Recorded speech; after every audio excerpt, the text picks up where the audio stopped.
이번 영상에선 제가 5일 동안 단타 치는 모습을 보여드릴 겁니다. 과연 어떤 식으로 단타를 치고 과연 단타를 치면 하루에 얼마를 벌지. 이전 영상들의 댓글을 보니까 영상을 여러 번 반복해서 보고 있다, 10번 20번씩 돌려보고 있다 라는 분들이 정말 많더라고요. 제 영상이 도움이 된다는 사실에 너무 기쁘고 감사하기도 해서 뭐 해드릴 게 없나 생각하다가 매매했던 영상에 추가 설명을 덧붙여서 더 자세히 알려드리면 좋겠다 싶었습니다. 매매할 때 활용했던 분석과 도구도 차근차근 알려드릴 테니까 잘 따라와 주세요. 1일차입니다. 1일차에선 FBG와 오더블럭을 중점적으로 활용했습니다. FBG와 오더블럭은 ICT론과 프라이스 액션에서 나온 개념인데요. 너무 복잡하게 생각하실 거 전혀 없습니다. 제가 진짜 간단 명료하게 원리만 알려드릴게요. FBG는 패블릭 앱의 줄임말이고 긴 장대봉을 기준으로 양옆의 캔들과 겹치지 않는 구간을 뜻합니다. 양옆의 캔들은 양봉이든 음봉이든 신경 안 써도 되지만 꼬리까지도 포함되지 않아야 합니다. 만약 FBG가 올라가면서 형성됐으면 지지 구간, 내려가면서 형성됐다면 저항 구간입니다. 이게 끝입니다. 이름만 보고 어려울 거라고 생각을 했다면 오산입니다. 물론 깊게 파고들면 당연히 더 심오해집니다. 하지만 깊게 파고든다고 해서 작용하는 원리가 달라지는 건 아니에요. 당연히 알면 좋겠지만 몰라도 상관없다는 뜻입니다. 깊게 파고들어서 되는 문제였다면 전 세계 석박사들이 트레이딩을 안 할 이유가 없겠죠. 그러니까 간단하게 원리만 이해하고 넘어가시면 됩니다. 요약하면 FBG는 장대봉을 기준으로 양옆의 캔들과 꼬리를 포함해서 겹치지 않는 구간을 뜻합니다. 올라가면서 형성됐다면 지지 구간, 내려가면서 형성됐다면 저항 구간입니다. 물론 승률이 100%는 아닙니다. 하지만 적어도 55% 이상은 됩니다. 그리고 이 시장은 승률이 55%만 돼도 충분합니다. 자, 그러면 FBG에 대한 설명은 여기까지 하고 오더블럭으로 넘어가 볼게요. 오더블럭도 정말 간단합니다. 오더블럭, 즉 오비라고 줄여서 말하기도 합니다. 오더블럭은 말 그대로 주문이 유의미하게 들어간 캔들을 뜻합니다. 오더블럭에선 캔들의 몸통이 가장 주된 요소입니다. 이전 캔들의 몸통을 전부 잡아먹는 캔들이 나와야 돼요. 음봉을 전부 감싸는 양봉은 상승 장악형 오더블럭, 양봉을 전부 감싸는 음봉은 하락 장악형 오더블럭, 상승 장악형 오더블럭의 몸통 구간은 추후에 지지 구간이 됩니다. 하락 장악형 오더블럭의 몸통 구간은 추후에 저항 구간이 됩니다. 끝입니다. 오더블럭도 별거 없습니다. 그래서 오더블럭은 수도 없이 많이 생깁니다. 그렇기 때문에 생성되는 위치가 정말 중요합니다. 중요 고점과 저점에서 형성된 오더블럭과 아까 말한 FBG 내에서 발생한 오더블럭이 영순위로 중요합니다. 그 외의 구간에서 발생된 오더블럭은 크게 중요하지 않기 때문에 서브 개념으로 생각하시면 됩니다. 그럼 이걸 토대로 1일차 매매를 시작하겠습니다. 자, 첫 번째 자리가 찾아왔습니다. 현재 비트코인은 어센딩 트라이앵글을 그리고 있죠. 그리고 좀 더 자세히 들어가면 횡보를 했던 구간의 상단, 딱 이 구간에서 지지가 나오고 있고 이 매물대를 뚫으면서 FVG가 발생했습니다. 그리고 현재 이 FVG와 매물대가 겹친 구간에서 반등이 나오고 있고 하락 트렌드 라인을 뚫어준 상황입니다. 이 구간에서는 상승을 보는 게 훨씬 더 유리합니다. 대신 이 상단에 하락 장악형 오더블럭이 발생했으니 매수를 하더라도 이 구간에선 한번 팔고 가는 게 더 좋아 보이네요. 그렇다면 이 트렌드 라인 아래로 내려오기 전까지는 롱 포지션을 봤다가 올라왔을 때 파는 게 가장 정석적인 트레이딩 방법이 될 것 같습니다. 그래서 저도 매수에 한번 들어가 보겠습니다.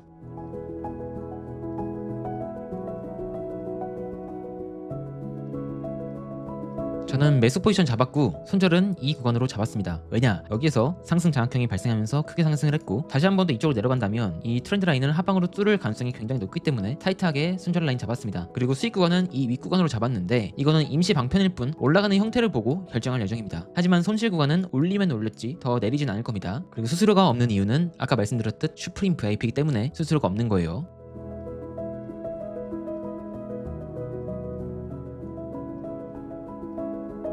자, 비트코인이 반등하고 있습니다. 자, 중간에 이런 빨간 선 하나 그어놨죠. 이 구간이 의미하는 건 유동성을 먹는 자리이기 때문입니다. 이런 구간은 먹고 나서 떨어질 수도 있는 구간이라 체크를 해둔 거고 저도 여기를 넘어갈 때 무빙을 보고 절반 정도는 정리할 수도 있을 것 같습니다. 일단 차트를 조금 더 지켜봐야 될 것 같네요.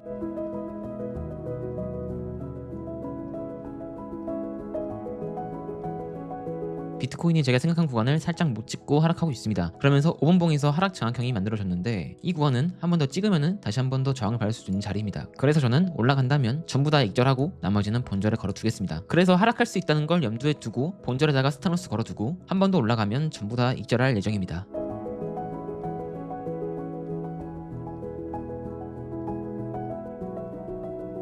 자, 첫 번째 매매는 본절에 종료됐습니다. 생각한 구간들보다 조금씩 덜 도달하게 되면서 아쉽게 본절에 나갔네요. 하지만 괜찮습니다. 시세를 지킨 것만으로도 절반은 한 거니까요. 그럼 이제 다음 자리 찾아보겠습니다.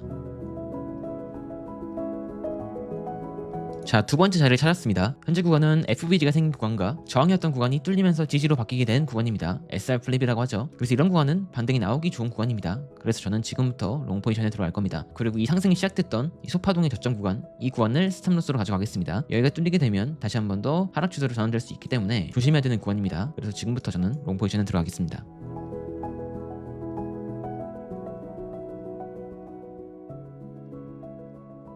자, 포지션이 전부 다 들어가줬고 천천히 지켜볼게요.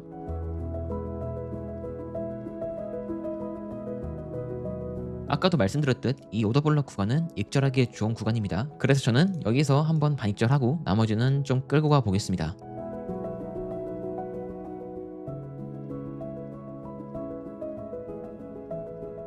자, 비트코인이 잘 반등하고 있습니다. 저점을 형성하고 올라간 거기 때문에 손절 라인을 여기로 상향 조정할 수 있겠죠. 저는 상향 조정해 두겠습니다. 이럼으로써 리스크는 조금 더 줄어들었다고 보면 되겠죠.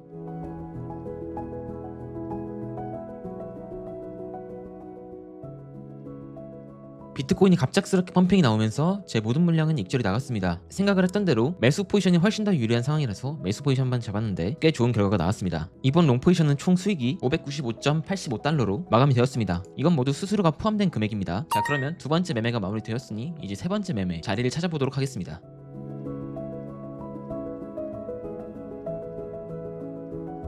자, 일단 비트코인은 현재 거래량을 동반해서 상승해 주었고 매물대를 뚫어주면서 FVG를 만들어줬습니다. 그래서 만약에 내려오면 반등한다는 가능성을 보고 다시 한번 롱 포지션에 들어가 볼 것 같습니다. 자리를 주기 전까지는 최대한 참아 볼게요.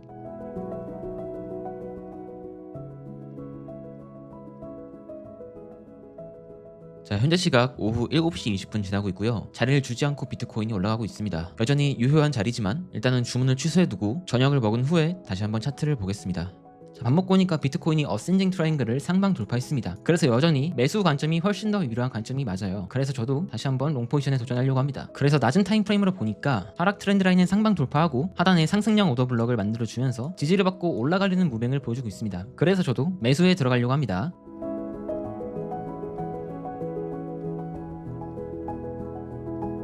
저는 비트코인 롱 포지션을 샀고 아마 이 포지션은 이 고점을 돌파하는 순간 팔 것 같아요. 당연히 손절은 이 상승형 오더블럭이 뜬 이 저점에다가 해두는 게 맞습니다. 왜냐하면 이 하락 트렌드 라인을 하방 돌파했다는 것 같으니까 더 치고 내려갈 가능성도 봐야 돼요. 매수해놨으니 천천히 지켜보겠습니다.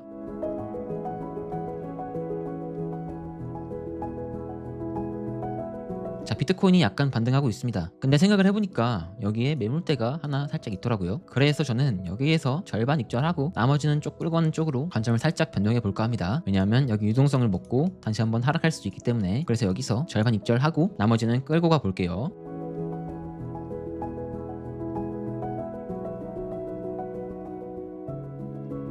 자, 정확히 찍어주면서 전 절반 익절을 완료했습니다. 나머지는 이제 본절에다가 걸어두면서 리스크를 아예 안 가지고 가려고 해요. 그러면 본절로서 걸어두고 조금 더 지켜보겠습니다.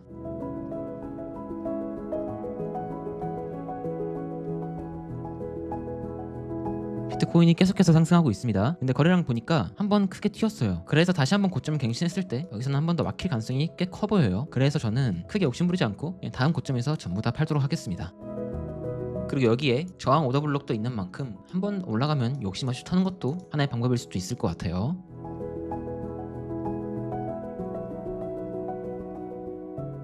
자, 비트코인이 목표값을 채워주고 전량 다 익절됐습니다. 매매일지를 써볼게요. 방금 거래로 629.4달러를 벌었고 오늘 총 수익은 1190.81달러입니다. 제 오늘 거래는 여기까지 할 겁니다. 제가 생각했던 목표 수익을 오늘 다 받고 목표를 잃었다면 과감하게 차트를 끌 수 있어야 됩니다. 오늘 매매는 2승 1무, 패배는 하지 않았지만 이걸 패배로 친다면 승률은 약 66% 정도 되고 총 수익금은 1190달러, 한화로 하면 약 160만원 정도 벌었습니다. 앞서 말씀드린 것과 같이 1일차에는 FABG와 오더블럭을 중점적으로 활용하면서 매매를 성공적으로 마무리했습니다. 자, 2일차입니다. 2일차에서는 차트 패턴과 추세선을 중점적으로 매매했어요. 추가로 1일차에서 다뤘던 FABG와 오더블럭을 같이 쌓아가면서 매매했습니다. 대부분의 사람들이 차트 패턴을 너무 신뢰하려고 해요. 하지만 시장이 그렇게 쉽진 않습니다. 상황에 따라서 여러 변화를 주면서 움직이는데 여기서 도태되지 않고 잘 적응해야 됩니다. 그리고 추세선도 같이 다루는데 추세선은 가장 기초 중의 기초죠. 두 개의 고점 혹은 저점을 활용해서 긋는 선입니다. 하락할 때는 고점을 잇고 상승할 때는 저점을 잇습니다. 그리고 하락할 때 이 선을 뚫는다면 단기적으로 하락 추세가 끝났다는 걸 암시하고, 상승할 때 이 선을 뚫는다면 단기적으로 상승 추세가 끝났다는 걸 암시합니다. 이걸 이용해서 다른 기술적 분석을 접목해서 매매에 많이 활용하곤 합니다. 오늘은 이것들을 중점적으로 보면 될 것 같아요. 그럼 이걸 토대로 2일차 매매 시작하겠습니다. 자, 그럼 첫 번째 매매 들어가 보겠습니다. 우선 이 하락 트렌드 라인을 상방 돌파했습니다. 그리고 나서 나오는 첫 번째 리테스트인데, 좌측에 보면 상승형 오더블럭이 위치해 있습니다. 트렌드 라인과 상승 오더블럭이 겹치는 이런 구간은 반등하기에 괜찮은 구간입니다. 그리고 손절은 이 구간으로 가져갈 건데, 왜냐하면 이 구간이 깨지게 되면 좌측 유동성 자리도 깨지는 거기 때문에 더 크게 들어갈 가능성이 있습니다. 더군다나 이 하락 트렌드 라인의 리테스트를 실패했다는 뜻이 되므로 실망 매도세가 더 크게 나올 수 있어요. 그래서 여기서 들어간다면 이런 구간은 스탑로스로 무조건 가져가야 됩니다. 이렇게 트레이딩 세팅 후에 지켜보겠습니다.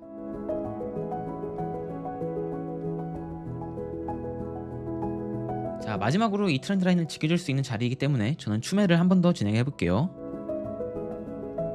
자, 추매 완료됐고 스탑은 그대로 둔 상태로 지켜보겠습니다.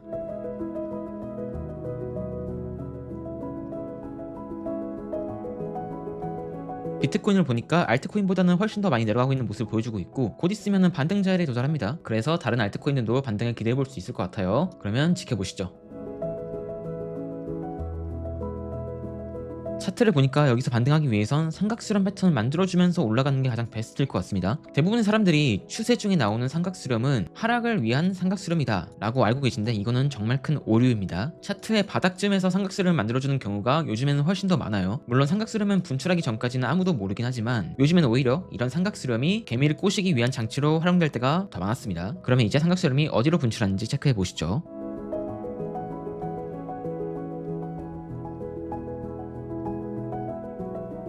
비트코인도 반등할 자리에서 잘 반등해주고 있고, 솔라나도 잘 반등해주고 있습니다. 추세가 좋아서 그냥 이대로 쭉 지켜봐도 될 것 같네요. 저는 그러면 이대로 세팅해두고 밥 먹고 오겠습니다.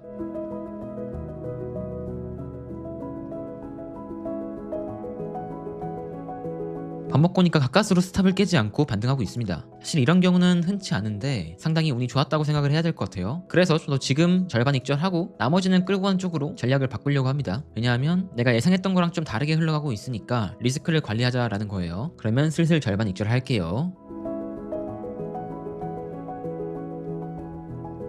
근데 생각을 해보니까 오늘 오후 9시 반에 CPI가 있습니다. CPI는 변동성이 굉장히 큰 지표예요. 그래서 위아래 변동폭이 심하면 이런 스탑로스도 금방 따일 수 있습니다. 그래서 저는 그런 무빙을 최대한 피하기 위해서 그냥 전량 익절 치고, 지표 발표 후 제가 아는 무빙이 있으면 그때 매매를 다시 해보겠습니다.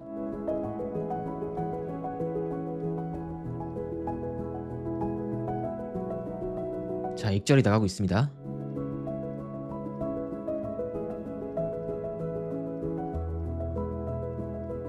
자, 저는 전량 다 익절 나갔고 지금부터는 CPI 무빙을 좀 피하면서 안정적으로 자리를 잡아볼게요. 제가 생각하는 그런 자리가 나오지 않는다면 굳이 매매를 안 할 예정입니다. 이더리움이 쌍바닥을 만들어주면서 여기서 약간의 컵앤들도 만들어주고 있어요. 그리고 현재는 넥라인을 돌파하고 있는 상황입니다. 대부분 사람들은 여기서 역추세를 잡으려고 해요. 왜냐하면 올라가는 것보다 떨어질 게 더 많아 보이거든. 하지만 이런 자리에선 과감히 롱 포지션을 잡는 것도 도움이 됩니다. 저도 돌파 매매 한번 해볼게요. 이런 자리는 그냥 바로 들어가도 상관없습니다.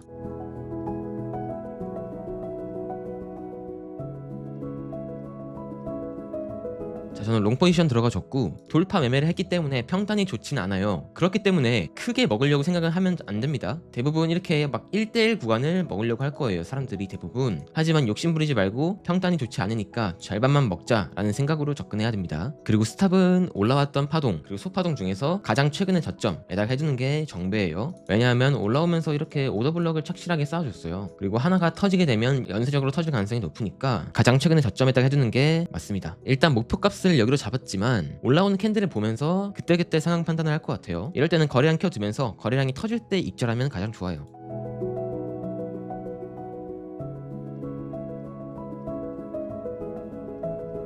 자, 그리고 여기는 매물대 구간이죠. 매물대 구간에선 추매를 해도 상관없습니다. 그래서 저도 추매를 한번 진행해 볼까 해요.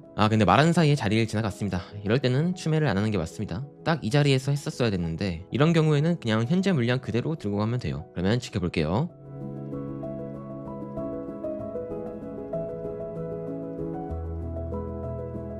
자, 이더리움 반등하고 있는데 거래량 튀고 있죠. 이럴 때는 그냥 과감히 익절하는 게 좋습니다. 저도 익절하겠습니다. 저는 전량 다 익절했고 매매 일지를 적어 볼게요. 오늘은 수요일이고 방금 거래한 건 이더리움, 포지션은 롱 포지션이었죠. 그리고 익절했고 수익금은 680.38달러. 그래서 어제와 오늘 총 수익금은 1154.38달러입니다. 제가 생각하는 목표 수익은 1500달러에서 2000달러 정도입니다. 그리고 이제 다시 한번 자리를 잡아 볼게요. 자, 이제 리플 차트를 보니까 5분봉 고점 기준에서 이중 장악형 오더블럭이 발생했어요. 이 구간은 저항으로 작용됩니다. 그래서 이런 구간은 매도하기에 굉장히 괜찮은 구간으로 보시면 됩니다. 그래서 저도 지금부터 리플은 숏을 쳐도 괜찮을 것 같다는 생각이 들어요. 그래서 저 또한 트라이를 한번 해볼게요. 천천히 분할 매도하면 될 것 같습니다. 당연히 최종 손절은 이 오더블럭이 발생했던 구간의 최고점으로 해야 됩니다. 그 전까지는 천천히 매집을 해도 좋을 것 같습니다.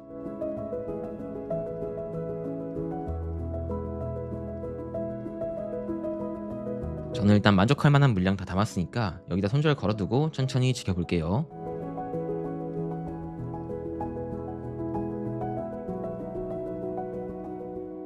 일단 첫 번째 익절은 하단의 오더블럭 구간이 꽤나 겹쳐있는 구간이에요. 그래서 방금 만들어졌던 이 저점을 살짝 갱신해버리면 전 여기서 절반 익절 하려고 합니다. 나머지는 쭉 들고 가 볼게요.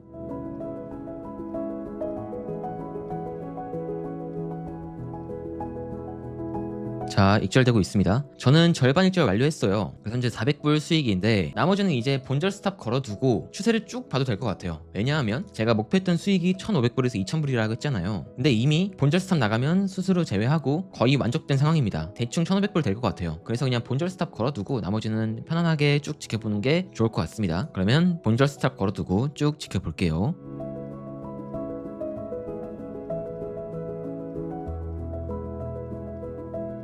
나머지 물량은 본절로 세 체결됐고 세 번째 매매는 8월 13일 수요일, 종목은 리플, 포지션은 숏, 이것도 익절했고 최종 수익 금액은 308달러. 트레이딩 뷰에서 링크 카피한 다음에 매매 복귀에다가 넣어두고 최종 수익 금액은 1462.42달러. 하나로 약 197만 4천원입니다. 이렇게 2일차 트레이딩이 마무리됐습니다. 앞서 말씀드린 것과 같이 2일차인 FBG와 오더블럭 그리고 차트 패턴을 중점적으로 매매했습니다. 그래서 현재까지 누적 수익금은 약 2652달러, 하나로 358만 200원 수익으로 2일차 매매를 종료했습니다. 3일차입니다. 3일차는 앞서 말씀드린 FBG와 오더블럭 그리고 트렌드라인과 차트 패턴을 활용해서 매매했습니다. 여기서 추가로 들어가는 개념이 하나 있는데 바로 채널링입니다. 기술적 분석에서 채널이란 가격이 평행한 두 선 안에서 움직이는 것을 말합니다. 대체적으로 상승 채널은 하락으로 깨지는 경향이 있고 하락 채널은 상승으로 깨지는 경향이 있습니다. 즉 추세 반대로 깨지는 게 정석적인 움직임이라는 거예요. 하지만 드물게 같은 추세로 깨는 경우가 있습니다. 이 경우는 추세가 매우 강할 때 나오는데 만약 다시 채널 내부로 들어오지 않는다면 그대로 채널을 밟고 추세를 강하게 분출합니다. 이해하셨죠? 그럼 바로 3일차 매매에 들어가겠습니다.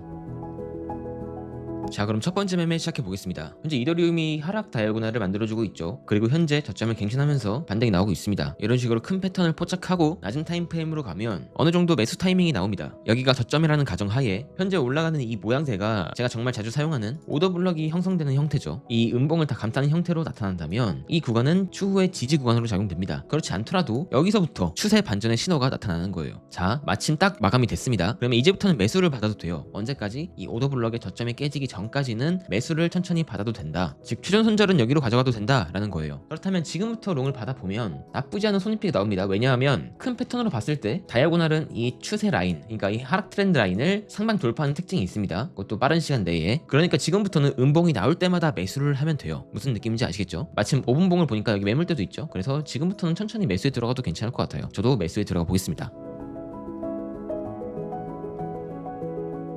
자, 저는 매수에 들어가졌고요. 지금부터는 이 저점에다가 손절을 걸고 천천히 지켜보면 될 것 같습니다. 그리고 내려올 때마다 매수를 하는 거. 애초에 진입을 할 때 분할 매수를 고려하고 들어갔죠. 그러니까 지금부터는 내려올 때마다 매수를 받아볼 겁니다. 그러면 천천히 지켜볼게요.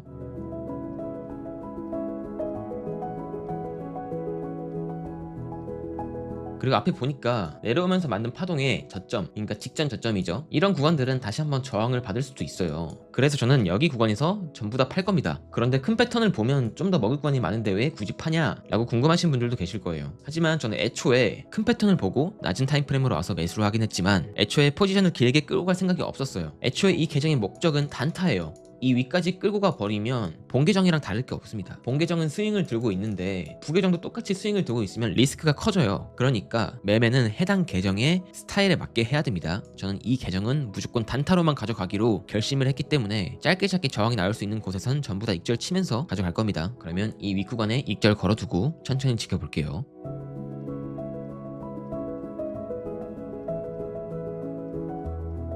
자, 비트코인이 횡보를 하고 있습니다. 그런데 반등하는 과정에서 여기서 한 번 더 이중 장악형을 만들어줬어요. 양봉을 감싸는 음봉이 나왔고 이 음봉을 감싸는 양봉이 나왔습니다. 그러면 이 중간 캔들의 몸통 구간은 강력한 지지 구간이 됩니다. 그래서 여기를 뚫지 못하고 계속해서 반등이 나오고 있는 거예요. 그래도 일단 굳이 지금 대응할 필요는 없을 것 같고 목표하는 값까지 천천히 더 기다려 보겠습니다.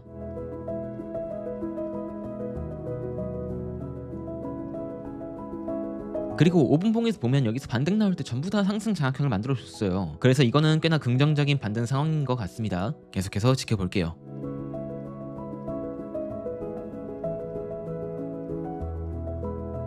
자, 이더리움이 반등했습니다. 저도 방금 여기서 전부 다 익절 나갔어요. 제가 생각했던 값에서 전부 다 익절 나갔습니다. 올라가는 형태가 3개의 파동의 형태로 올라가고 있어요. 그래서 이 구간에서 한 번 더 막힐 수가 있어요. 그리고 매물대도 있으니까 저도 그냥 전량 다 익절한 겁니다. 그럼 매매 일지를 적어볼게요. 방금 거래했던 종목은 이더리움이었고 롱 포지션이었죠. 그리고 익절 완료했고 총 수익금은 1010.31달러입니다. 다행히 익절하고 떨어지는 모습을 보여주고 있는데 저는 이제 그럼 다시 한번 자리를 찾아보겠습니다. 그리고 이 차트 또한 매매 복귀에다가 넣어두겠습니다. 트레이딩 뷰에서 컨트롤 쉬프트 S를 누르면 이미지 카피가 되고 알트 S를 누르면 링크 카피가 됩니다. 원하시는 걸로 하시면 돼요. 그러면 이제 다음 자리 찾아보겠습니다.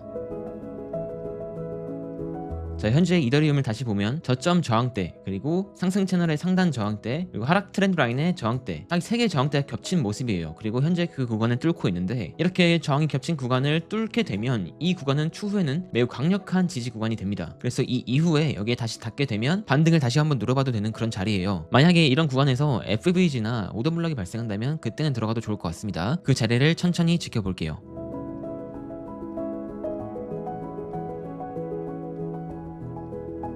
보니까 채널을 상단 리테스트 할 때부터 조금씩 들어가도 괜찮을 것 같아요. 이런 구간부터 천천히 저도 롱 포지션 들어가 볼 겁니다. 언제까지? 이 하락 트렌드 라인 안쪽으로 들어오기 전까지 안쪽으로 만약에 들어와 준다면 저는 그때는 손절할 거예요. 자, 천천히 들어가 보겠습니다.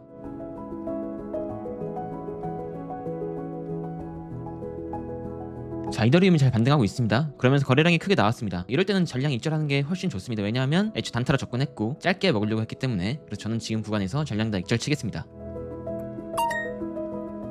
자, 전량 익절 다 완료됐고 매매일지 다시 한번 적어볼게요. 이번에도 이더리움으로 했고 이번에도 롱 포지션으로 했고 이번에도 수익을 받고 이번 수익금은 607.17달러입니다. 매매 복귀에다가 차트 사진 붙여서 넣어두고 진입 근거 적어주고 이 정도로 정리하고 다음 자리 찾아볼게요. 물론 현재 제 오늘 목표 금액을 전부 다 달성했지만 현재 거래의 흐름을 탔기 때문에 한 번만 더 해보겠습니다. 그러면 자리 한 번 더 찾아볼게요.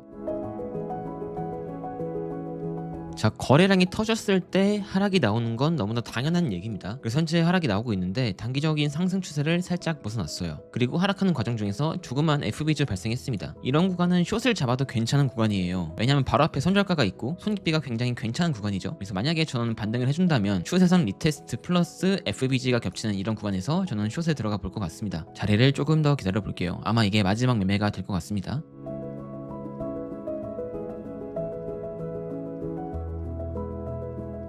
자, 비트코인이 살짝 반등을 하고 있어요. 근데 그 와중에 반등하는 과정 중에서 오더블럭이 형성이 안 됐죠. 이 말은 즉슨 단기적으로 봤을 땐 매수세가 그렇게 강하지 않다라는 뜻으로 해석이 가능합니다. 그래서 올라오면 더 내려갈 확률이 더 높아진 게 맞아요. 하지만 당장 여기서 숏에 들어가는 건 절대 안 됩니다. 왜냐하면 손절이 길고 익절이 짧죠. 그렇기 때문에 최대한 자리를 기다려야 하는 습관을 가져야 돼요. 자리를 안 주면 매매를 안 하면 그만입니다. 아시겠죠? 자리를 주기 전까지는 최대한 버티는 게 맞고 자리를 만약에 준다면은 스탑 걸고 가만히 지켜보면 된다. 이 부분은 꼭 여러분들께 말씀드리고 싶어요. 너무 성급하게 조급하게 자리가 좀 덜 도달했다고 해서 들어가면 절대로 안 된다. 그러면 저도 조금 더 자리를 기다려 보겠습니다.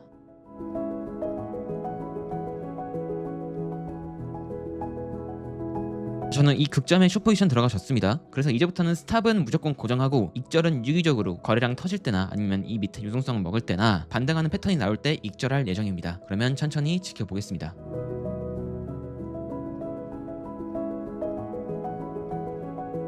아까 덜 들어갔던 물량이 전부 다 체결됐습니다. 그리고 나서 보니까 여기 스탑이 터지면 마이너스 300불이에요. 그러면 현재 최종 수익금이 1600불인데 300불이 빠지게 되면 대략 1300불이 남겠죠. 그렇다는 뜻은 올라가든 내려가든 오늘 매매는 끝이라는 뜻이에요. 절대 미련 갖지 않고 더 매매하지 않겠습니다. 그러면은 더 지켜볼게요.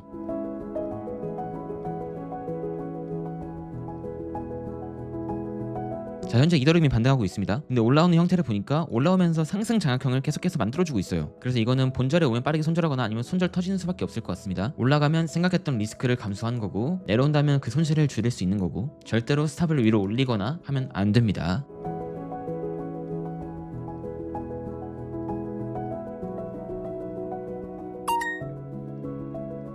그러면 매매일지를 적어볼게요. 이번 종목도 이더리움이었고, 이번엔 숏포지션이었고, 손절하고, 이번 수익금은 마이너스 365.36달러입니다. 아마 슬리피지랑 시장가로 정리를 해서 더 나간 것 같아요. 그래서 오늘 총 수익금은 1252달러입니다. 그리고 매매 복귀를 적어주겠습니다. 진입 근거는 FVG와 손익비 측면에서 접근을 했고, 종료 근거는 FVG가 돌파가 됐기 때문에 종료를 했습니다. 그래서 오늘 세 번의 매매는 2승 1패로 승률 66%, 총 수익금은 1252달러입니다. 자, 이렇게 성공적으로 3일차 매매를 마쳤습니다. 1일차부터 3일차까지 누적 수익금은 3,904달러, 한화로는 약 527만 400원의 수익을 달성하면서 3일차 매매를 마무리했습니다. 4일차입니다. 4일차에서는 앞서 말씀드린 모든 기술적 분석을 활용하는 것은 물론 타임프레임 오버랩이라는 정말 중요한 개념이 들어갑니다. 타임프레임 오버랩이란 분봉, 시간봉, 날봉 등을 겹쳐서 함께 본다는 겁니다. 저는 하나의 타임프레임만 보지 않습니다. 각 타임프레임마다 용도는 따로 정해져 있어요. 월봉, 주봉, 일봉은 큰 추세를 파악하기 위해서 사용되고요. 12시간봉, 4시간봉, 1시간봉은 큰 추세 안에 있는 중간 규모의 추세를 파악하기 위해 사용되고, 15분봉, 5분봉, 1분봉은 실제 진입 타점을 위해서 사용됩니다. 즉 월봉부터 1분봉까지 전부 체크를 해야 된다는 뜻이에요. 하지만 매매를 한 번 할 때마다 계속 체크를 하지는 않습니다. 매매를 시작하기 전에 큰 추세를 파악하기 위해 월봉, 주봉, 일봉을 체크하고 12시간, 4시간, 1시간 봉으로 중간 규모의 추세와 패턴, 지지, 저항 구간을 체크합니다. 다음으로는 실제 진입을 하기 위해 15분봉, 5분봉, 1분봉을 실시간으로 보면서 진입합니다. 이 부분은 매매하면서 더 자세히 설명드릴게요.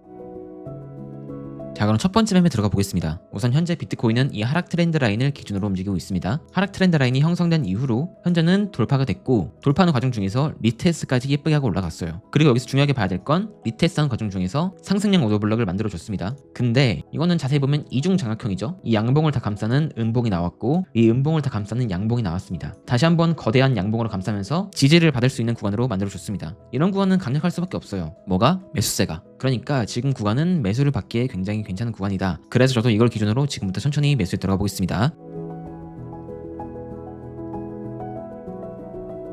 자, 우선 매수에 들어가셨고요. 일단은 스탑로스를 이 오더블럭이 형성된 저점 여기에다가 해둘 겁니다. 하지만 이거는 좀 더 유동적으로 변경될 수 있어요. 언제까지? 이 하락 트렌드 라인이 하방 돌파될 때까지. 일단은 그 점은 미리 염두에 두고 매수에 들어갔습니다. 익절은 어디서 하냐? 이 고점을 살짝 넘어갈 때, 이 고점 유동성을 먹을 때 절반은 익절할 거예요. 여기서 2분의 1 정도 익절하고 나머지는 쭉 끌고 갈 겁니다. 근데 이러면 손익비가 안 나오는 거 아니냐? 1대1도 안 되지 않냐? 네, 맞습니다. 하지만 억지로 1대1을 맞추다가 먹을 것도 못 먹는 경우가 상당히 많거든요. 이게 손익비의 함정이에요. 유튜브 영상이나 강의 영상을 보면 손익비는 무조건 1대1 이상으로 해라, 이런 말을 하곤 합니다. 물론 이게 틀리다는 말은 아니에요. 하지만 항상 그런 건 아니에요. 차트는 숨을 쉬면서 움직이는 생명체입니다. 그 과정에서 손익비를 무조건 1대1로 고정하는 건 저희가 핸디캡을 들고 하는 거나 마찬가지예요. 무슨 느낌인지 아시겠죠? 손익비는 무조건 1대1로 고정할 필요는 없다. 하지만 당연히 1대1 이상이면 좋다, 이거예요. 즉 필수는 아니지만 권장이다 라고 이해하시면 됩니다. 저희가 돈 벌려고 트레이딩하지 손익비 1대1 맞추려고 트레이딩하는 거 아니잖아요. 그러니까 손익비의 함정 조심하셔야 됩니다.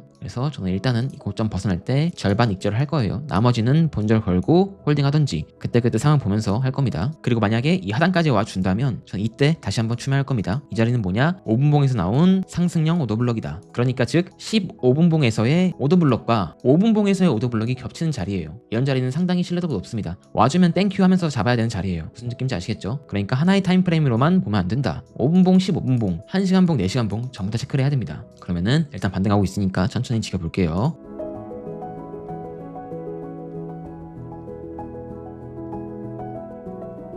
그리고 이 오른쪽에 있는 건 트레이딩뷰에서 세팅할 수 있는 지표예요. 누구나 추가할 수 있습니다. 트레이딩뷰 우측 상단에 있는 지표 탭을 눌러보면 맨 위에 검색창이 있고 여기다 PO3라고 적으면 나오는 맨 위에 있는 거, 이거를 클릭하시면 저처럼 추가할 수 있습니다. 그리고 설정은 우측에 참고할 캔들의 타임프레임을 선택하면 되고, 그리고 캔들의 개수는 캔들 카운트에 적으시면 되고, 포지션 오프셋은 이 숫자를 크게 하면 크게 할수록 우측으로 넘어가게 됩니다. 그리고 이 스케일을 크게 하면 크게 할수록 캔들 사이즈가 커져요. 저는 근데 1, 그리고 50, 그리고 캔들 5개, 타임프레임은 15분 이렇게 설정해놓고 씁니다. 캔들 개수는 그때그때 수정하는 편이에요. 지금은 이 오더블럭을 참고하려고 킨 거니까 굳이 6개를 할 필요 없고 5개만 세팅해두고 보고 있습니다. 그리고 캔들 색깔은 저는 이렇게 세팅하고 있어요. 그러면 천천히 지켜보시죠.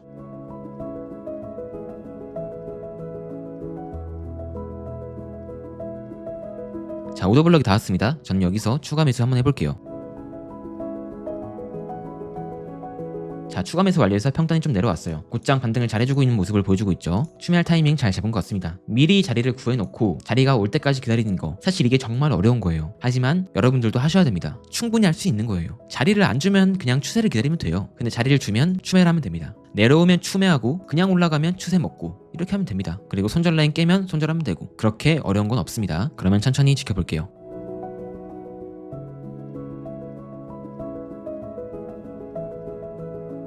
그리고 1분봉으로 보면 딱 봐도 여기에 트렌드 라인이 있죠. 여기를 깨는 순간 그때부터는 매수세가 들어올 거예요. 한 번에 반등 파동은 올 겁니다. 이후에 떨어진다고 한들 한 번에 반등 파동은 오고 떨어질 가능성이 높아요. 이 트렌드 라인을 깨준다면 이것도 잘 체크하면 좋습니다. 만약에 여기서 매수를 못했다면 이 트렌드 라인을 깰 때 돌파 매수해도 괜찮아요. 그래도 괜찮은 자리입니다. 왜냐하면 트렌드 라인을 형성한 이후로 벌써 3번째 터치한 거기 때문에 한 번에 팍 올라갈 가능성이 높아요. 그럼 한번 잘 체크해 보시죠.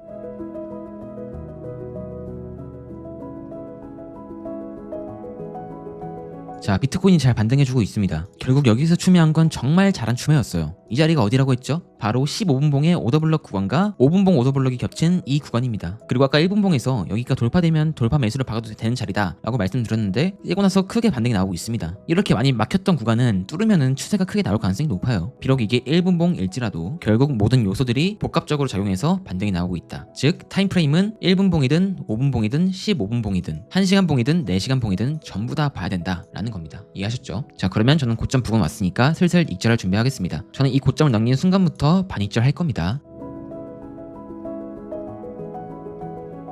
자, 저는 절반 익절 완료했고 현재 확정 수익 800달러입니다. 나머지는 본절에다 걸고 쭉 홀딩해봐도 괜찮을 것 같아요. 그럼 나머지는 일단 홀딩해 보겠습니다. 언제까지? 하락 시그널이 나오기 전까지. 그리고 현재 또 반등하면서 15분 상에서 또 오더블럭을 만들어줬어요. 하단에 있는 거는 지워보겠습니다. 새로운 오더블럭만 남길게요. 만약에 다시 한번 밑으로 내려가 준다면 여기서 또 반등이 나올 가능성이 높아요. 만약에 여기 깨지면 하락하겠죠. 근데 딱 평단이 여기입니다. 적절하게 잘 형성되어 있는 것 같아요. 그러니까 평단 오기 전까지는 쭉 홀딩해봐도 괜찮다 라고 생각을 하고 지금은 쭉 홀딩해 보겠습니다. 자, 비트가 생각보다 정말 잘 반등하고 있어요. 그래서 저도 빠르게 단타를 익절할 차례를 찾아봤는데 1시간 봉에서 보니까 하락할 때 처음에 저항 오더블럭을 만들어줬어요. 자, 양봉을 감싸는 음봉이 나왔으니 이 양봉의 몸통 구간은 저항 구간이 된다. 이제 아시겠죠? 그래서 저는 이 오더블럭 구간에서 전량 다 익절 칠 예정입니다. 이 구간에서는 다시 한번 하락이 약간 나올 수 있어요. 그리고 애초에 단타로 가져갈 생각이었기 때문에 이런 저항 구간들에선 전부 다 익절 치고 가는 게 맞습니다. 그러면은 자리를 좀 더 기다려 볼게요.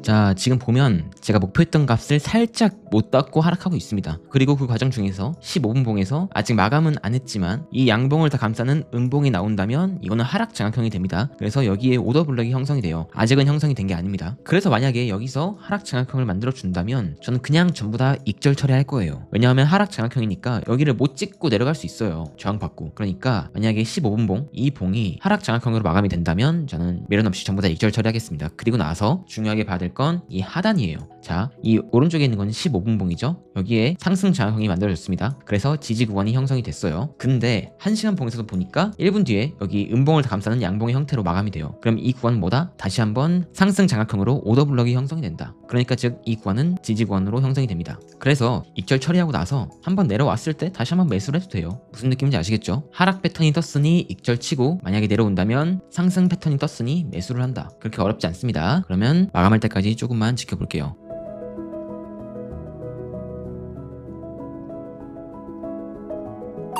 자, 하락 장악형이 마감됐습니다. 그래서 저는 전량 다 익절했고 매매 일지를 적어보면 오늘은 25년 8월 26일이고 비트코인 매매했고 롱 포지션이었고 익절했고 수익금은 1,550달러입니다. 하나로 따지면 대략 209만원 정도입니다. 그래서 이 매매로 오늘 일당은 전부 다 채웠어요. 제가 목표하는 금액은 1,500달러에서 2,000달러입니다. 하지만 첫 매매를 생각보다 꽤 크게 잘 익절했습니다. 그래서 만약에 방금 제가 찾은 자리인 이 구간에 온다면 다시 한번 단타를 쳐볼 것 같아요. 일단은 매매 일지를 적어보겠습니다. 진입 근거는 15분봉과 1시간봉 오더 블럭이 발생해서 들어갔고 종료 근거는 직전 고점에서 반익절 치고 나머지는 15분봉 하락 장악형이 떴기 때문에 종료했습니다. 그러면 자리를 천천히 기다려 보겠습니다.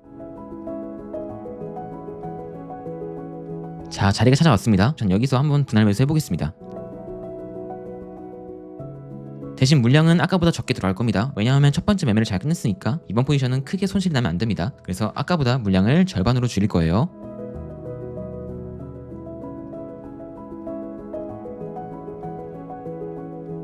자, 일단 반등은 나오고 있어요. 그러니까 반응이 오고 있습니다. 이 자리에 대한 반응이 잘 나오고 있고, 그럼 여기서 잡은 건 어디서 익절을 해야 될까요? 여기서는 바로 여기라고 생각을 하셔야 돼요. 왜냐? 15분봉에서 하락 장악형을 만들어줬죠. 그리고 아까 제가 이걸 보고 밑에서 잡은 롱 포지션을 전부 다 익절 처리했습니다. 그럼 당연히 이 위에서 저항을 받을 걸 생각을 하고 매매를 한 거겠죠, 제가. 그러면은 여기서 잡은 건 바로 여기서 익절을 처리해야 됩니다. 이번에는 2분할 생각을 하고 들어간 건데 아직 첫 번째 매수밖에 되지 않았습니다. 그렇지만 이 반등을 많이 해줬죠. 그럼 여기서는 추가 매수를 하지 말고 물량은 이대로 그냥 끝내야 됩니다. 욕심부려서 여기서 추매를 하면 안 돼요. 추매는 최대한 자기 평단보다 아래에서 해야 됩니다. 무슨 느낌인지 아시겠죠? 그러면 매매 세팅 이렇게 해두고 지켜보겠습니다.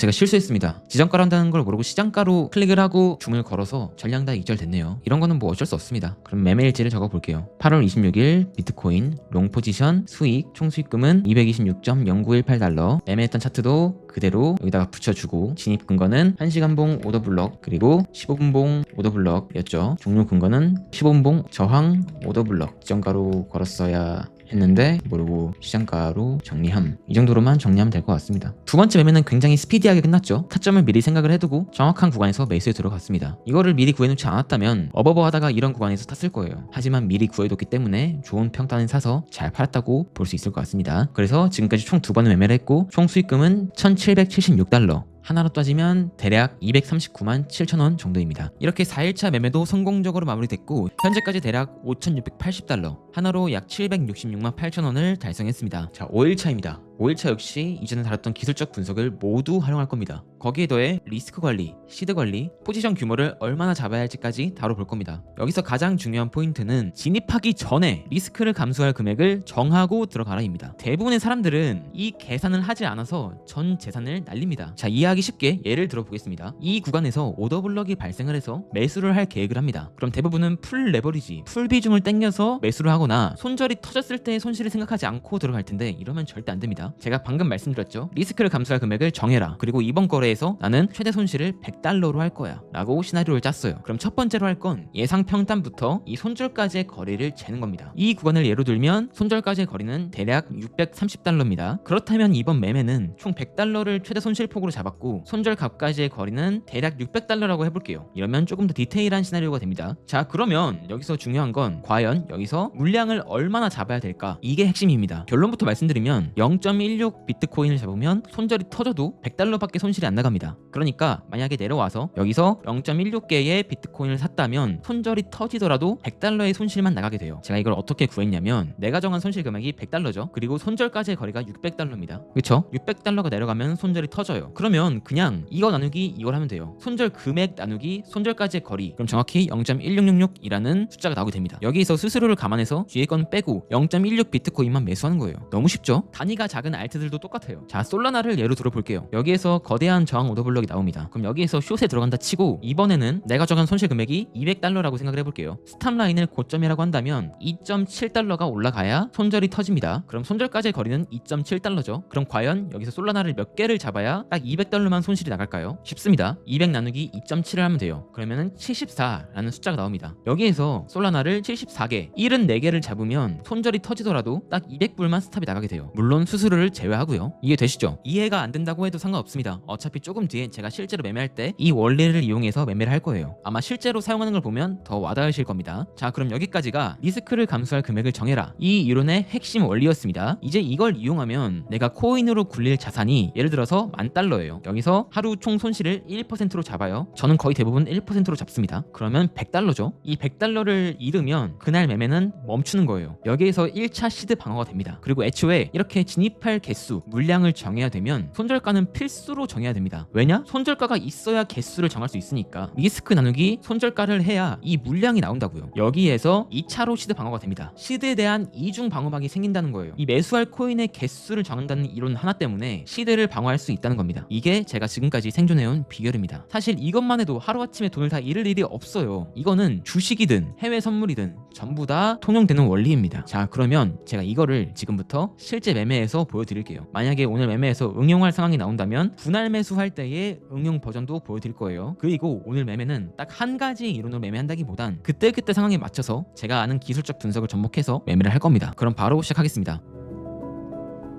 자, 첫 번째 매매 시작해 볼 건데요. 일단 첫 번째로는 솔라나를 거래할 겁니다. 어떤 식으로 거래를 할 거냐, 현재 이 하락 트렌드 라인을 보면 상당히 의미가 있습니다. 왜냐, 대부분의 사람들이 여기서 추세가 돌파된 줄 알고 롱 탔을 거예요. 매수를 했을 겁니다. 하지만 직전 유동성도 먹지 못하고 떨어지고 있어요. 그러니까 이 하락 트렌드 라인, 하락 추세선에 대한 거짓 돌파, 트레이더들은 이거를 페이크 아웃이라고 부릅니다. 이 페이크 아웃 현상이 발생하면 실망 매도세가 정말 많이 들어와요. 그래서 하방 압력이 강해지는데 현재도 그런 모습이죠. 그래서 저는 일단 솔라나 숏을 도전해 볼 겁니다. 지금부터 천천히 들어가 볼 건데 시나리오를 짤 거예요. 제 최종 손절은 여기입니다. 정확히 200불에서 손절을 할 거예요. 그리고 저는 이번 거래에서 최대 리스크를 $1,000로 잡을 겁니다. 제 스탑로스가 터지면 발생할 수 있는 최대 손실을 $1,000로 제한할 거예요. 그러면 어떤 식으로 들어가야 될까요? 여기서 만약 들어간다면 지금부터 고점까지 약 $3.16입니다. 그러면은 여기서 300개를 들어가면 3.16 곱하기 300개를 하면 948이란 단어가 나오죠. 이해하시겠어요? 그러니까 총수량이 300개고 3.16달러가 올라가면 스탑로스가 터지잖아요. 그러니까 3.16 곱하기 개수를 하면은 손실 금액이 나온다는 거예요. 근데 만약에 분할 매수를 해서 여기에서 들어가고 여기에서 들어갔다. 그래서 평단을 여기로 맞춰놨다. 그럼 고점까지 2.19달러입니다. 그러면 최대 $1,000를 리스크로 감수를 했을 때 물량을 최대 450개까지 잡을 수 있어요. 평단이 여기였을 때는 300개였는데 분할 매수로 들어가니까 450개까지 잡을 수 있습니다. 그리고 스탑이 터지면 $972라는 손실을 보게 돼요. 무슨 느낌인지 아시겠죠? 포지션을 들어갈 때는 이런 생각까지 하고 들어가야 됩니다. 내가 이번 포지션으로 최대 잃을 수 있는 금액을 정해두고 분할 매수를 계획을 해서 총 들어갈 개수를 정한 겁니다. 이해하시겠죠? 제 지금 계획은 여기에서 들어가고 여기에서 들어가는 거예요. 왜냐? 떨어지면서 생긴 FVG가 있죠. 그리고 여기는 트렌드 라인 리테스트가 있습니다. 최악의 경우는 그대로 올라가는 거예요. 그래서 추매하고 나서 바로 스탑이 터지는 거, 이게 최악의 시나리오고, 두 번째 시나리오는 올라가긴 하지만 추매하고 나서 리테스트 하락이 나오고 나서 스탑이 터지는 겁니다. 이러면 저는 중간에 리스크 관리를 하겠죠. 이게 두 번째 안 좋은 시나리오. 베스트 시나리오는 여기서 바로 떨어지는 거고, 두 번째로 베스트 시나리오는 찍고 나서 다시 한번 함정이 트랩 페이크아웃이 나오고 나서 떨어지는 거, 이게 베스트 시나리오입니다. 이렇게 시나리오를 4개를 짜고 천천히 물량 진입해 볼게요.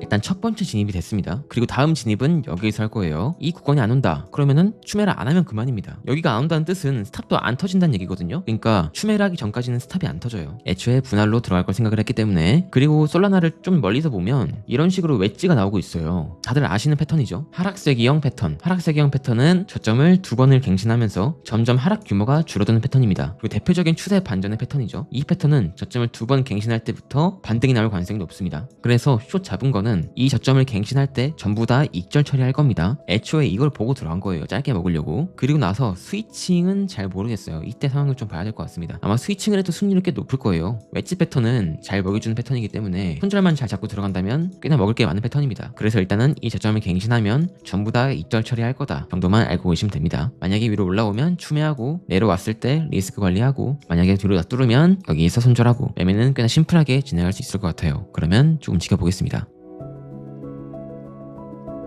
저점을 갱신했습니다. 근데 제게 체결이 안 됐어요. 이럴 때는 그냥 시장가로 던질 생각도 해야 됩니다. 급반등이 나올 수도 있기 때문에. 자, 일단 거래량이 좀 나왔죠. 전부 다 정리하려고 합니다. 지금부터 정리해 볼게요.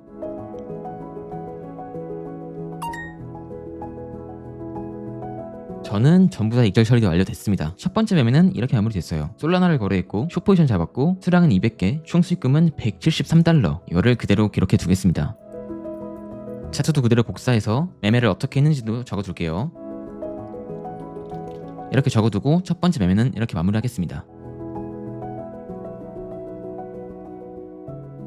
두 번째 매매도 아마 바로 할 것 같아요. 어떤 식으로 매매를 할 거냐, 방금 매매했던 거랑 바로 연계가 되는 매매입니다. 하방 웨지를 보고 있다고 했죠. 그리고 현재 마지막 파동이 나오고 있습니다. 그래서 원래 여기서는 역추세로 롱 포지션을 들어가는 게 맞아요. 하지만 당연히 손절을 잡고 들어가야겠죠. 이 하방 웨지에 대한 손절은 굉장히 쉽습니다. 하방 웨지의 원리는 각 파동이 점점 작아진다는 매우 큰 특징이 하나 있어요. 그러면 손절을 어떻게 잡으면 될까요? 이 패턴에 대한 손절은 이 마지막 파동이 이 세 번째 파동보다 길면 안 됩니다. 그러면 패턴의 원리에 어긋나는 거예요. 패턴이 아니란 소리입니다. 즉 이 두 번째 하락 있죠? 이 두 번째 하락보다 이게 길면 안 된다는 거예요. 그러면은 손절을 여기로 가져가면 역추세를 잡기 쉽습니다. 최종 손절을 무조건 여기로 가져가는 거예요. 이 가격대는 193.76달러입니다. 저는 여기를 손절로 잡고 들어갈 거예요. 그럼 방금 써본 거 있죠? 지금 들어가도 대략 2달러 손실이에요. 솔라나 한 개 기준으로 2달러 손실입니다. 이번 거래에서도 저는 1000달러를 리스크로 걸고 롱 포지션에 들어갈 겁니다. 대신 분할 매수로 들어갈 거예요. 지금 한번, 그리고 이 밑에서 한번. 그래서 평단은 대충 여기로 맞춰둘 생각입니다. 여기에서 한번, 여기에서 한번 들어가면 대충 평단이 이쯤 되겠죠. 그럼 평단으로부터 대략 1.5달러 하락을 해야 손절이에요. 그러면은 솔라나를 대충 600개를 잡을 수 있습니다. 1000달러의 손절을 걸고 들어갈 거면, 그러면 300개 분할 매수 들어가면 대충 맞겠죠. 그래서 전 지금부터 솔라나 들어가 볼 예정입니다. 마침 1분 보니까 오더블럭 만들어주고 있네요. 바로 들어가 볼게요.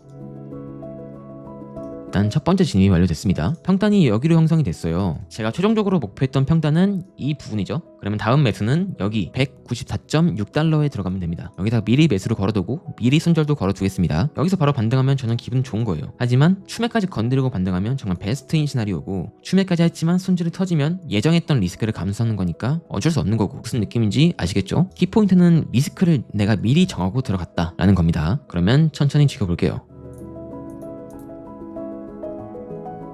자, 급락이 나오면서 두 번째 매수까지 됐습니다. 정확히 딱 매수가 잘 된 것 같아요. 그래서 현재 평단은 딱 여기 형성됐습니다. 이제부터 스탑이 터지면은 제가 생각했던 리스크만 감소가 되는 거예요. 그러면 좀 더 기다려 볼게요. 그래도 일단 반등이 나오고 있습니다. 하지만 넉넉히 보고만 있으면 안 돼요. 물론 최저점일 수도 있지만 다시 한번 스탑을 깨러 갈 수도 있죠. 확률은 분명히 있습니다. 그렇기 때문에 하락하면서 만든 이 저점 매물대 여기 있죠. 15분 상에서 발생한 FBG 구간이 겹칩니다. 그래서 이런 구간에선 물량을 덜어내면서 가는 게 좋아요. 이게 리스크 관리입니다. 당연히 내가 방향을 잘 맞춰서 크게 반등할 가능성도 있습니다. 분명히 있어요. 하지만 반대 상황도 항상 염두에 둬야 되기 때문에 이런 구간들에선 물량을 덜어가면서 익절을 해가면서 끌고 가는 거예요. 그럼 저는 이 윗구간에서 천천히 익절 날려보겠습니다. 그리고 이렇게만 보면 손익비가 안 좋을 수 있는데, 항상 제가 말씀드렸죠. 손익비의 함정을 조심하라고. 손익비 따지고 목표값만 보다가 먹을 것도 못 먹고 나오는 경우가 정말 많습니다. 제가 이 시장을 겪었던 일 중에 정말 많은 경우가 손익비만 고집하다가 먹을 것도 못 먹고 나오는 경우가 대다수였습니다. 그래서 절대 손익비의 함정에 빠지지 마세요. 수익일 때 물량을 덜어낼 수 있다면 덜어내야 하는 게 맞습니다. 하지만 막 덜어내기보단 적절한 구간에서 덜어내는 게 중요해요. 그러면 이 구간이 올 때까지 천천히 지켜보겠습니다. 자, 5분 보기 마감했습니다. 그리고 저점을 갱신하고 나서 나오는 첫 오더블럭이 발생했어요. 그렇다는 뜻은 스탑로스를 조금 더 짧게 잡아도 된다는 뜻이에요. 리스크를 조금 더 줄여보겠다 얘기입니다. 그래서 저는 스탑로스를 여기로 옮겨주겠습니다. 그러면 이제 스탑로스가 터져도 700불 손실입니다. 리스크를 많이 줄였다고 볼 수 있어요. 그러면 이대로 조금 더 지켜보겠습니다.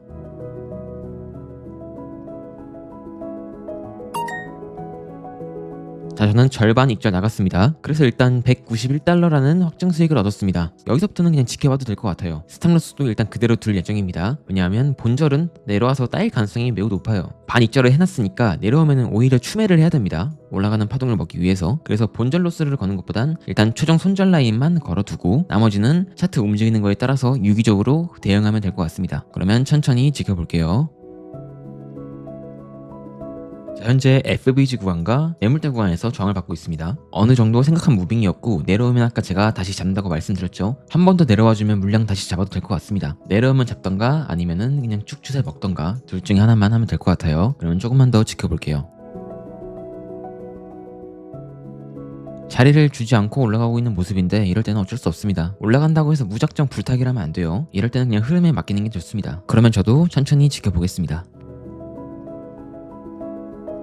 자, 솔라나가 잘 반등하고 있습니다. 근데 이 윗구간에 15분봉 FBG가 있어요. 그래서 저는 이 구간에서 전량 다 익절 치고 수익 확정 짓고 다음 자리를 찾아볼 겁니다. 애초에 단타로 접근을 했던 거기 때문에 그렇게 길게 끌고 갈 생각이 전혀 없었어요. 그러면 조금만 더 지켜볼게요. 자, 솔라나가 익절이 나가고 있습니다. 300개 중에 약 250개 정도만 딱 체결이 됐어요. 끝구간에. 그래서 나머지는 전량 다 익절 처리하고 마무리하겠습니다. 네, 전량 다 익절 나갔고요. 이번 포지션은 약 950달러 정도 수익을 받습니다. 종목은 솔라나였고 롱 포지션이었고 익절했고 총 수익금은 950.0446달러. 이렇게 5일차 매매까지 성공적으로 마무리됐습니다. 1일차부터 5일차까지 총 6,803달러를 벌었고 환율 1,350원으로 따지면 하나로 대략 918만 4,050원의 수익을 얻었습니다. 그리고 영상 촬영일 기준 글로벌 트레이딩 대회인 WSOT에서 팀 대표로 대회를 뛰고 있고 대회 규칙상 총 5개의 계정으로 참가 가능한 대회에서 3개의 계정으로 각각 900%, 480%, 250%의 수익률을 달성하면서 팀을 이끌고 있습니다. 덕분에 돈을 전부 잃으신 분도 약 150달러 정도의 상금을 받아가실 수 있게 돼서 너무 기쁩니다. 하나로 약 20만원 정도. 이거 받고 기분 좋게 가족분들과 맛있는 거 사 드셨으면 좋겠습니다. 지금 이 영상을 보시는 분들도 전부 받게 해드리고 싶은데 아쉽게 이번 대회는 참가 기간이 전부 지나서 참가가 불가능해요. 다음번에 같은 기회가 있다면 알려드리도록 하겠습니다. 모두가 이 시장에서 안정적으로 돈을 벌 수는 없습니다. 하지만 오늘 영상에서 알려드린 기술적 분석과 리스크 관리 방법을 익히신다면 평소에 혼자 하시는 것과 조금 달라진 모습을 보실 수 있을 겁니다. 이제부터 라이브도 하니까 알림 설정은 꼭 해두시고 오늘 영상이 여러분들께 도움이 되셨다면 알아서들 하셨겠지만 구독과 좋아요 한 번씩만 조심스럽게 부탁드려 볼게요. 그러면 아쉽지만 다음 영상에서 뵙겠습니다. 시청해주셔서 감사합니다.